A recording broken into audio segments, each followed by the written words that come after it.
If you successfully hosted guests and want to ensure your account is ready for a smooth payout, setting up your withdrawal method correctly is the most important step.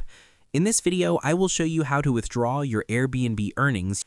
To begin, you don't actually request a manual withdrawal. Instead, Airbnb automatically sends your earnings to your default method about 24 hours after a guest checks in. To make sure this goes to the right place, click the menu icon, the three horizontal lines in the top right, and select Account Settings. From the list on the left, click Payments, and then select the Payouts tab at the top. Here you can see your Earnings dashboard, which tracks upcoming and completed transfers. If you want to change where your money goes, click Add Payout Method and choose your preferred option, such as bank transfer, PayPal, or FastPay.